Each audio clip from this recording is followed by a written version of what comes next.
MG university BA English BA BSc BCom എന്നിവർക്ക് common paper ആയിരുന്നു.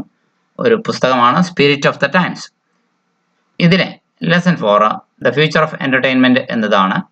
ആന്റണി സ്മിത്തിന്റെ ഒരു ലേഖനമാണ്. ആരാണ് ആന്റണി സ്മിത്ത്? അദ്ദേഹം 83-ാമത്തെ വയസ്സിൽ മരിച്ചു. അദ്ദേഹം ബ്രിട്ടീഷ് ഫിലിം ഇൻസ്റ്റിറ്റ്യൂട്ടിന്റെ ഡയറക്ടറായിട്ട് പേരെടുത്ത ആളാണ്. ചാനൽ 4ന്റെ ഫൗണ്ടറായിട്ട് സഹായിച്ചയാളാണ്. പക്ഷെ അദ്ദേഹം കൂടുതൽ അറിയപ്പെടുന്നത് മഗ്ഡേലിയൻ കോളേജ് ഓക്സ്ഫോർഡ് അതിന്റെ പ്രസിഡന്റ് ആയിട്ടാണ് അറിയപ്പെടുന്നത്. അവിടെ അദ്ദേഹം അണ്ടർ ഗ്രാജുവേറ്റ്സിന് ഒത്തിരി ടോപ്പിക്കുകൾ കൈകാര്യം ചെയ്തിട്ടുണ്ട്.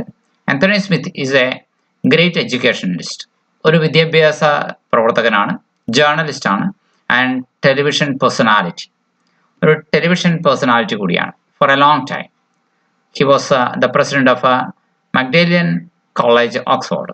ഓക്സ്ഫോർഡിലെ മഗ്ഡാലൻ കോളേജിന്റെ പ്രസിഡന്റ് ആയിരുന്നു. He is one of the founders of channel 4 TV. Channel 4 TVയുടെ ഫൗണ്ടർമാരിൽ ഒരാൾ കൂടിയാണ്.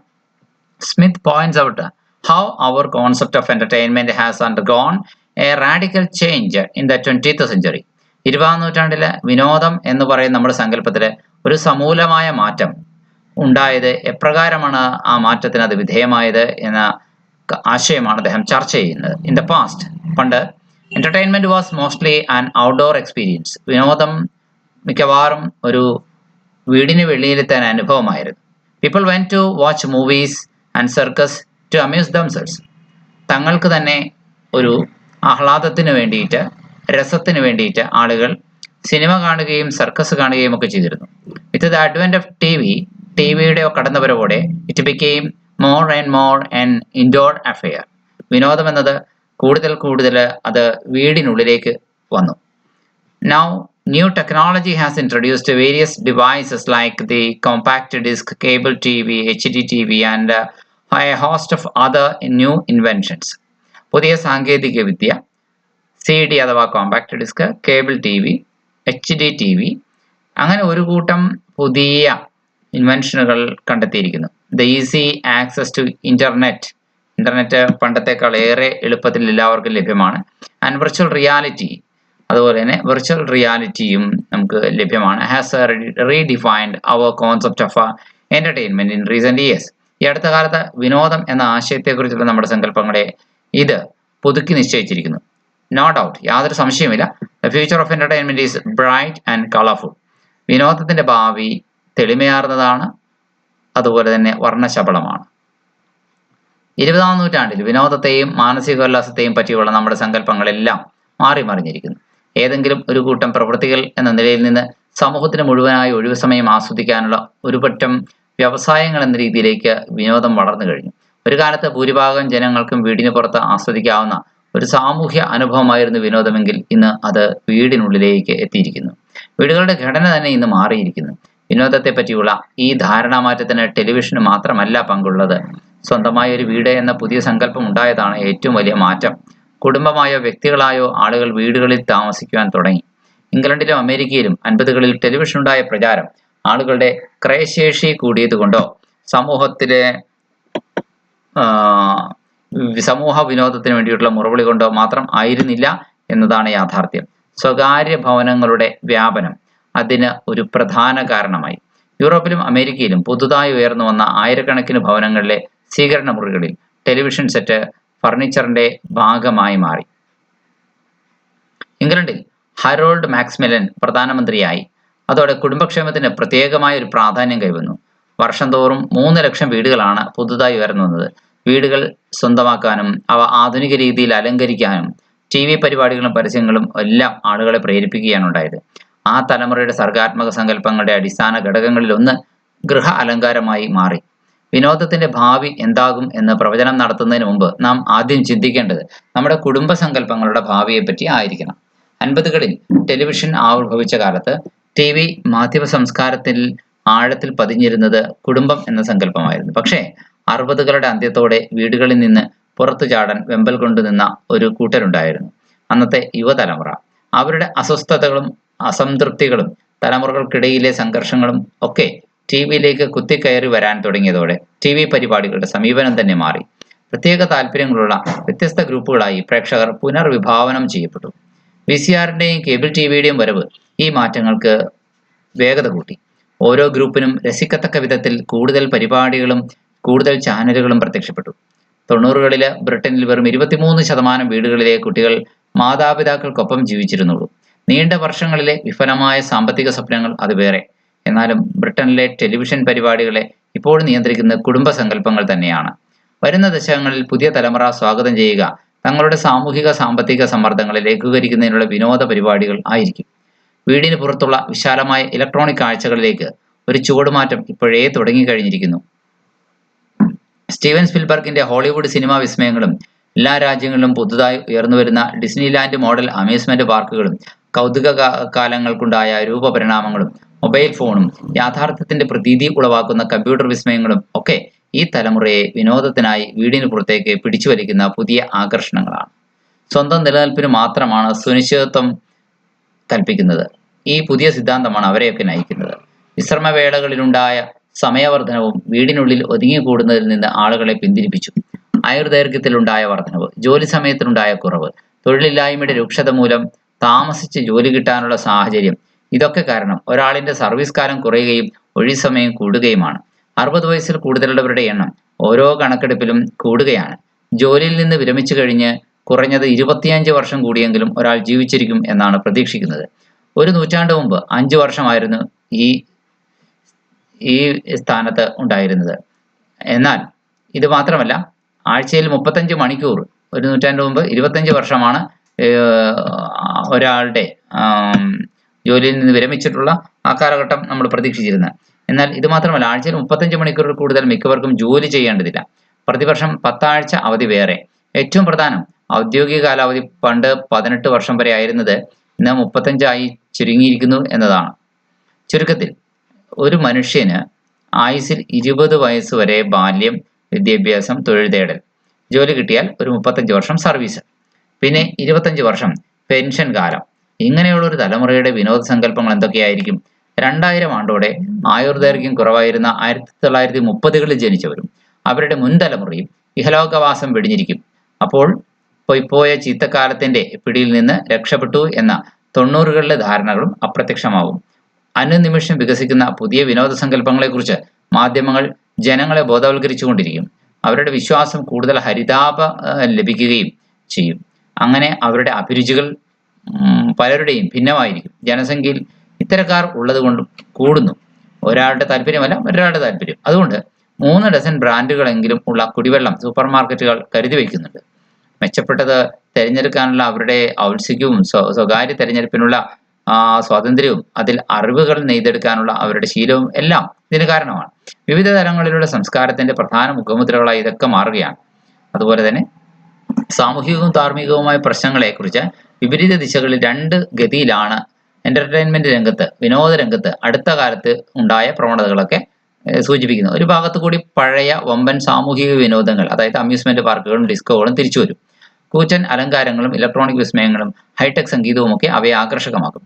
അടുത്ത നൂറ്റാണ്ടിലെ സർക്കസ് ആയി ഇതൊക്കെ മാറും. അതൊരു വശം. ഇനി ചരിത്രമോ സമകാലികമോ ഇനി വെറും ഫാന്റസിയോ എന്തുമാകട്ടെ, തങ്ങൾ ആസ്വദിക്കുന്ന ഇനം പൂർണ്ണമായും വിശ്വാസയോഗ്യമായിരിക്കണം എന്നതാകും പുതിയ സൗന്ദര്യശാസ്ത്രം അനുശാസിക്കുന്നത്. സിനിമകളും തീം പാർക്കുകളും ഒപ്പറ പരിപാടികളുമൊക്കെ തൊഴിൽ ആധിക്യമുള്ളവയും അനേകം അഭിനേതാക്കളും സാങ്കേതിക വിദഗ്ധരും നിറഞ്ഞതായിരിക്കും. മറുവശത്ത് കൂടുതൽ വ്യക്തിഗതമായ വിനോദ ഉപാധികളിലായിരിക്കും ചിലർക്ക് കമ്പം. വിവരസാങ്കേതിക വിദ്യ എളുപ്പം ലഭ്യമാക്കുന്ന നൂതന സംവിധാനങ്ങൾ കൂടുതലായി ആളുകൾ ഉപയോഗിച്ചു തുടങ്ങും. ഇന്റർനെറ്റും കമ്പ്യൂട്ടറും സ്വീകരണ മുറികളിലേക്ക് കടന്നു വരുന്നതോടെ സർഫിങ്ങും ചാറ്റിങ്ങും ഒക്കെ വ്യക്തിഗതമായ ഭ്രമങ്ങളായി മാറും.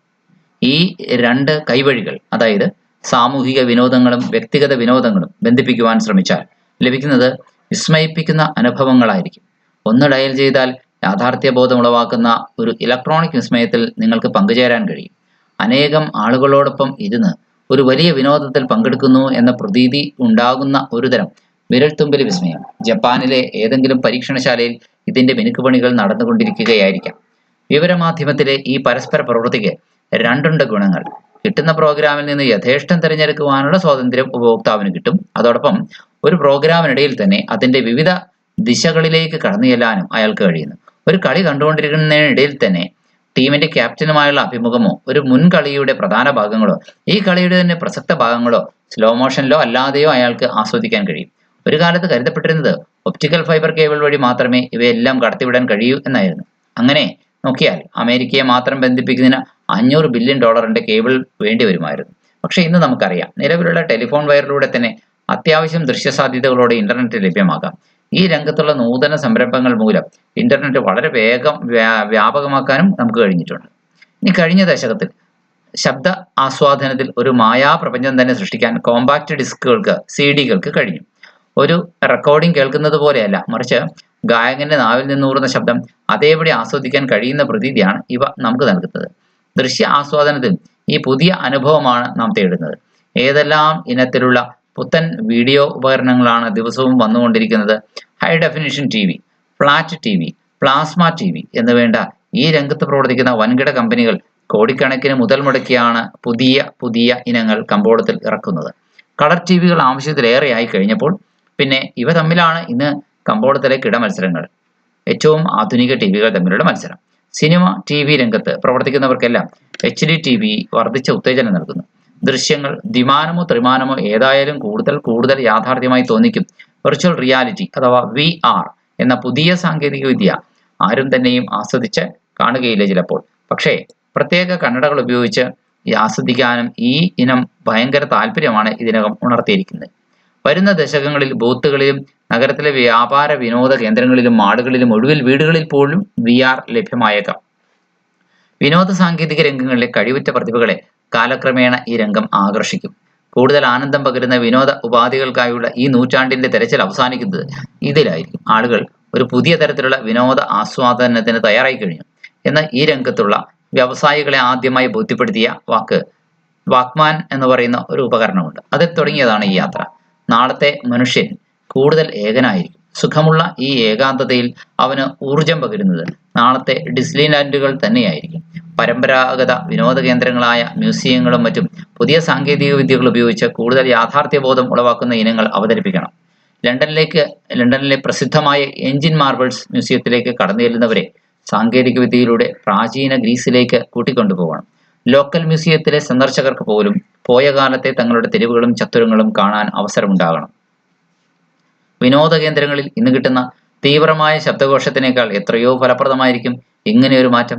നമ്മുടെ ശാസ്ത്ര, വാണിജ്യ, വ്യവസായ രംഗങ്ങളിലൊക്കെ വിവരസാങ്കേതിക വിദ്യ വരുത്തുന്ന മാറ്റങ്ങളുടെ ഫലമായാണ് ഈ വികസനമെല്ലാം ഉണ്ടാകുന്നത്. പക്ഷേ രൂപവൈവിധ്യം കൊണ്ടും ഉപയോഗ വ്യത്യാസങ്ങൾ കൊണ്ടും ഏറ്റവും പ്രധാനമായത് വിനോദം തന്നെയാണ്.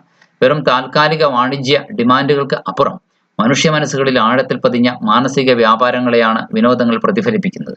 1980-ൽ ഒരു ബ്രിട്ടീഷ് പ്രധാനമന്ത്രി പ്രത്യാശപ്പെട്ടതുപോലെ വിനോദത്തിൽ അധിഷ്ഠിതമായ ഒരു IT വിപ്ലവം അസാധ്യമായിരിക്കും. പക്ഷേ ആരോഗ്യമോ വിദ്യാഭ്യാസമോ പോലെ എല്ലാവരും ആഗ്രഹിക്കുന്നതും പണം മുടക്കാൻ മടിയില്ലാത്തതുമായ ഒന്നാണ് വിനോദം.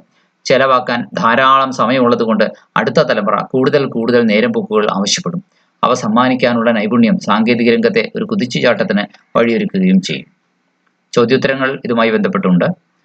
ഒരു പാസേജ് ഈ പാഠഭാഗത്ത് നിന്ന് നൽകിയിട്ട് അതിൽ നിന്ന് ABCD എന്നിങ്ങനെ ചോദ്യങ്ങൾ ചോദിക്കുന്ന രീതിയാണ് ക്വസ്റ്റ്യൻ പേപ്പറിൽ ഉണ്ടാകുന്ന ഒരു വിഭാഗം. ചോദ്യം: read the excerpt and answer the questions given below. So there are two parallel എന്ന ഭാഗം മുതൽ വെർച്വൽ റിയാലിറ്റി എന്ന വരെ അവസാനിക്കുന്ന ഭാഗം വരെയുള്ള പാരഗ്രാഫാണ് നമ്മൾ പരിഗണന വിഷയമാക്കാൻ പറഞ്ഞിരിക്കുന്നത്. ടെക്സ്റ്റ് ബുക്കുമായി നേരിട്ട് ബന്ധമുള്ള ആളുകൾക്ക് മാത്രമാണ് തീർച്ചയായിട്ടും ഈ പാസേജ് കാണുമ്പോൾ അതിൽ കണ്ടന്റ് എന്താണെന്ന് വായിച്ച് പരിചയമുള്ളവർക്കാണ് അറിയാൻ സാധിക്കുകയുള്ളൂ. എന്തുമാകട്ടെ, ഈ ചോദ്യം ABCD എന്നതിലെ ഒന്നാമത്തെ ചോദ്യം: which are the two parallel trends according to Anthony Smith? Anthony Smith പറയുന്ന രണ്ട് സമാന സ്വഭാവമുള്ള ട്രെൻഡുകൾ വിനോദ രംഗത്ത്, ടെലിവിഷൻ രംഗത്തും മറ്റുമൊക്കെ വരാൻ പോവുകയാണ്. എന്താണ് അദ്ദേഹം പറയുന്ന trend? Antony Smith points out that there will be two parallel trends in the entertainment field of the future. ഭാവിയിലെ വിനോദ മേഖലയിൽ രണ്ട് സമാന്തരമായ ട്രെൻഡുകൾ ഉണ്ടാകാൻ പോവുകയാണ്. One will be the big communal experience. ഒന്ന്, എല്ലാവരും ചേർന്നുള്ള ഒത്തിരി ആളുകളുടെ ബാഹുല്യമുള്ള ഒരു വലിയ communal experience with stylish venues aided by technology. സാങ്കേതിക വിദ്യയുടെ തികവില് നിറഞ്ഞു നിൽക്കുന്ന സ്റ്റൈലിഷ് ആയിട്ടുള്ള വേദികളായിരിക്കും അവിടെ ഉണ്ടാവുക.